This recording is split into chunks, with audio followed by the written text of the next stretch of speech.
Assalamualaikum warahmatullahi wabarakatuh. Bismillah, alhamdulillah, wassalatu wassalamu ala rasulillah wa ala alihi wa sahbihi wa mawalah. Allahumma sholli ala Muhammad wa ala ali Muhammad. Saudaraku sekalian dimanapun kita berada, semoga kita semua selalu diberikan kesehatan baik jasmani maupun rohani, dimurahkan rezeki kita, dimudahkan segala urusan kita, dijauhkan dari musibah, penyakit, dan mara bahaya. Selalu dijadikan orang yang beruntung dimanapun dan kapanpun kita berada. Pada kesempatan kali ini saya akan mengijazahkan ilmu atau membagikan ilmu yaitu mahabbah. Mahabbah ini berbahasa Arab. Nah, dalam bahasa lokal, khususnya Jawa, biasa dikenal dengan istilah pengasihan. Sebetulnya pengasihan dengan mahabbah ini sama. Yang membedakan hanya bahasa. Yang satu bahasa Arab, yang satu bahasa Jawa. Pengasihan diambil kata asih. Asih itu maksudnya sayang. Sedangkan mahabbah diambil dari kata hub yang artinya senang, sayang, atau cinta. Jadi ini makna yang sama. Perlu diketahui teman-teman, seringkali kita menjumpai seseorang yang mungkin secara fisik biasa-biasa saja. Jika dia laki-laki, dia tidak terlalu tampan, juga kulitnya tidak terlalu kuning langsap, bahkan mungkin berwarna sawo matang. Begitu juga kita sering menjumpai seseorang perempuan atau wanita yang dilihat sekilas, dia bukan bagian wanita yang cantik, tidak memiliki kulit yang langsap, justru kulitnya sawo matang. Namun, mereka memiliki daya tarik yang tinggi, menjadi simpati banyak orang, menjadi perhatian banyak halayak. Ini dipengaruhi oleh faktor hub atau mahabbah yang terdapat dalam diri seseorang tersebut, yaitu daya pengasihan yang muncul dari dalam diri. Sehingga tanpa dia sadari, dia memiliki daya tarik bagi orang lain. Bahkan bukan hanya manusia yang cinta, namun binatang, jin ini juga terkadang jatuh cinta atau sayang dengan orang-orang yang memiliki kekuatan mahabbah atau kekuatan pengasihan dari dalam dirinya. Nah, untuk membangkitkan mahabbah atau pengasihan dari dalam diri, ada yang bangkit secara alami. Dan ini merupakan anugerah dari Allah Subhanahu wa Ta'ala, sehingga dia memiliki karakter artistik. Apapun yang dia lakukan, apapun yang dia ucapkan, selalu menjadi perhatian banyak orang. Namun, membangkitkan mahabbah atau pengasihan ini juga bisa menggunakan wasilah atau menggunakan perantara-perantara yang lain. Bisa lahir maupun batin. Lahir kita menata gerak-gerik kita, yaitu tata krama, bertutur kata, sikap, mengambil keputusan, berpenampilan. Ini bisa membangkitkan mahabbah atau pengasihan secara alami dari luar. Sedangkan dari dalam, kita bisa membangkitkannya dengan zikir-zikir tertentu atau dengan amalan-amalan tertentu. Nah, pada kesempatan kali ini, saya akan membagikan doa itu, yaitu membangkitkan daya inner beauty atau inner power, yaitu daya mahabbah atau pengasihan dari dalam diri kita. Saudaraku sekalian, perlu diketahui, mahabbah itu ada yang bersifat umum dan ada yang bersifat khusus. Nah, mahabbah yang bersifat khusus ini biasa dikenal dengan istilah ilmu pelet. Sedangkan mahabbah yang bersifat umum ini biasa dikenal dengan istilah pengasihan. Nah, istilah pengasihan dan pelet ini merupakan adopsi dari bahasa lokal, yaitu bahasa Indonesia dan bahasa Jawa. Mahabbah artinya kasih sayang. Jika kita melihat dari salah satu kamus misalkan, kita lihat di kamus KBBI, apa sih pengertian mahabbah itu? Yaitu sebuah kata-kata manis untuk mengambil atau memikat lawan jenis. Nah, jika kita lihat dari sisi istilah, makna mahabbah atau pengasihan ini yaitu proses memikat atau menundukkan lawan jenis. Nah, bisa menggunakan mantra, menggunakan doa, menggunakan rapalan-rapalan khusus, atau dengan cara-cara khusus. Nah, ini pengertian dari mahabbah atau pengasihan. Teman-teman, jika kita lihat sekilas, kata pelet ini dianggap negatif oleh kalangan masyarakat. Karena dengan pelet ini, seseorang terkadang bisa hilang akal sehatnya, bisa hilang akal sadarnya, sehingga sering dikonotasikan, yaitu memiliki makna yang jelek atau negatif. Padahal tidak, teman-teman. Istilah pelet dan pengasihan ini mirip namun berbeda. Kalau pelet ini untuk menundukkan lawan secara khusus. Misalkan saya menyukai si Fatimah, kemudian saya doakan khusus untuk si Fatimah supaya tunduk dengan saya. Ini namanya pelet. Namun jika pengasihan tidak, pengasihan itu cukup membangkitkan inner power atau inner beauty, daya tarik atau kekuatan dari dalam diri kita masing-masing. Jadi tidak melibatkan korban dari luar, seperti pelet tadi. Sehingga dari sisi psikologi, ilmu pengasihan atau mahabbah ini aman, tidak merugikan orang lain. Nah, sekarang bagaimana pandangan atau hukum mempelajari ilmu mahabbah atau pengasihan ini menurut pandangan Islam?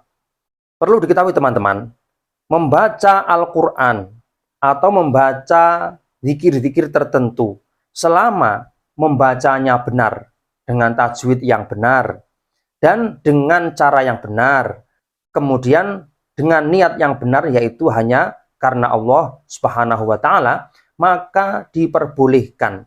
Dan bahkan ini menurut fatwa MUI juga diperbolehkan kalau hanya sebatas untuk membangkitkan inner power atau daya tarik ataupun daya pikat.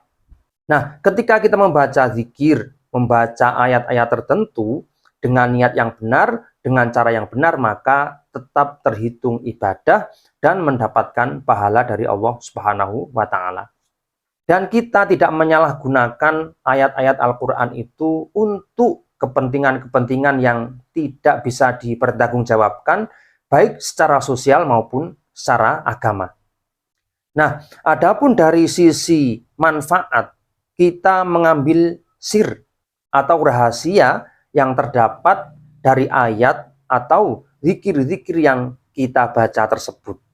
Jadi, pada saat kita menggunakan ayat-ayat tertentu atau zikir-zikir tertentu untuk keperluan khusus, ini bukan membelokkan daripada ayat tersebut, melainkan kita hanya mengambil sir atau rahasia yang terdapat dalam ayat maupun zikir-zikir yang kita baca.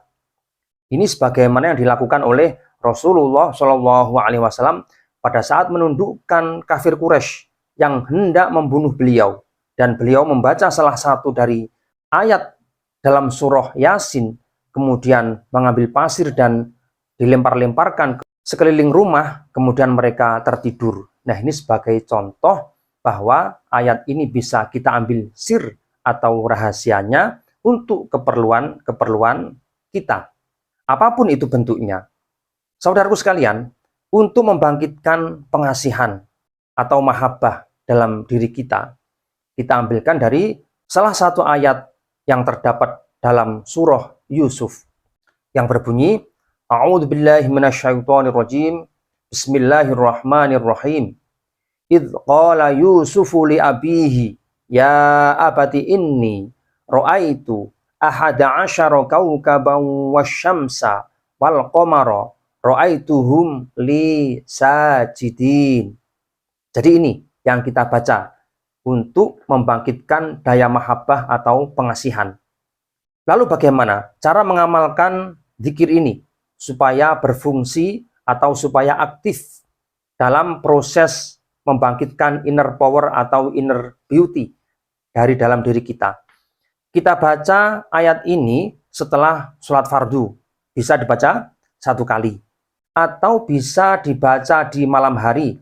Apalagi pada saat bulan purnama, ini sangat baik jika kita membaca ayat ini. Dan khususnya kita baca di luar ruangan atau di tempat yang mana tempat itu tidak ada atap. Sehingga langsung alam terbuka dan kita bisa melihat rembulan di malam hari. Khususnya di bulan purnama. Ini lebih baik jika kita baca ayat ini dengan harapan sir atau rahasia dari ayat ini bisa berfungsi secara maksimal. Nah, itu cara mengamalkan ayat ini untuk daya pengasihan. Nah, lalu apa manfaat mengamalkan ayat ini? Jadi perlu diketahui teman-teman. Pertama, mengamalkan apapun, apakah itu dari ayat-ayat Al-Quran atau zikir-zikir yang sudah diajarkan oleh Rasulullah, semuanya harus kita niatkan hanya karena Allah Subhanahu wa Ta'ala. Yang pertama, jika kita membaca ayat ini, yaitu ayat dari surah Yusuf ini, kita akan mendapatkan keberkahan dalam hal apapun. Apakah itu rezeki, apakah itu keluarga, apakah itu umur, apakah itu ilmu, insya Allah diberikan keberkahan oleh Allah Subhanahu wa Ta'ala. Kemudian yang kedua, jika kita rajin mengamalkan ayat ini, kita akan mendapatkan keberuntungan dan terhindar dari kesialan. Apapun dalam aspek kehidupan kita.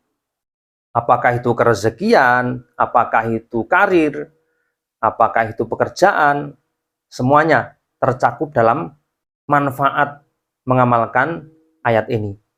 Kemudian yang ketiga, jika kita rajin mengamalkan ayat ini, insya Allah mudah mendapatkan rezeki.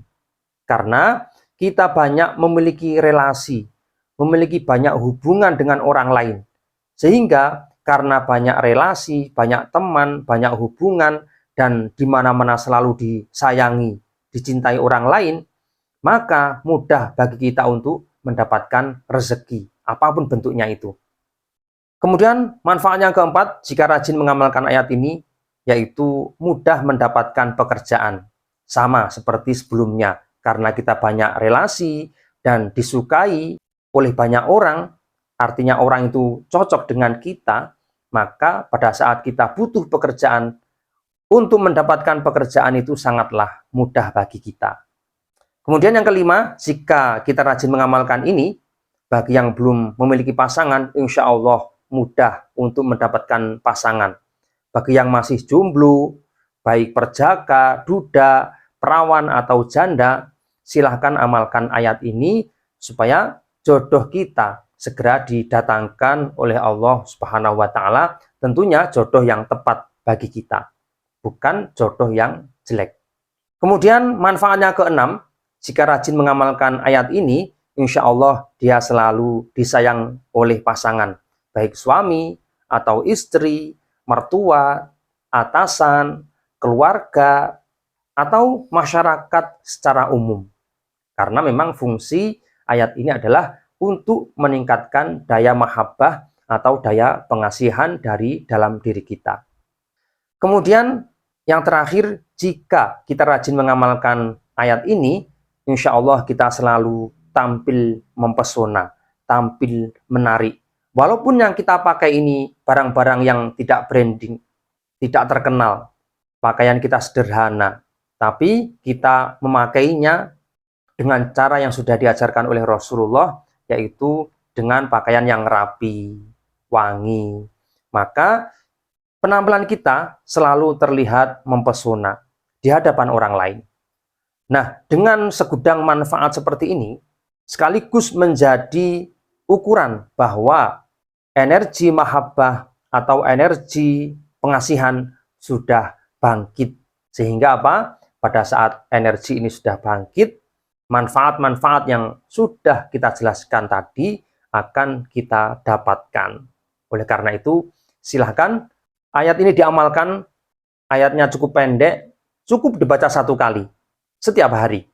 Jadi amalannya tidak berat. Nah, bagi teman-teman, jika ada yang mau ditanyakan, silahkan tulis di kolom komentar. Jangan lupa di subscribe, like, dan di share supaya ilmu ini bisa lebih bermanfaat bagi kita semua. Sekian, silahkan diamalkan. Wallahu a'lam bishawab. Assalamualaikum warahmatullahi wabarakatuh.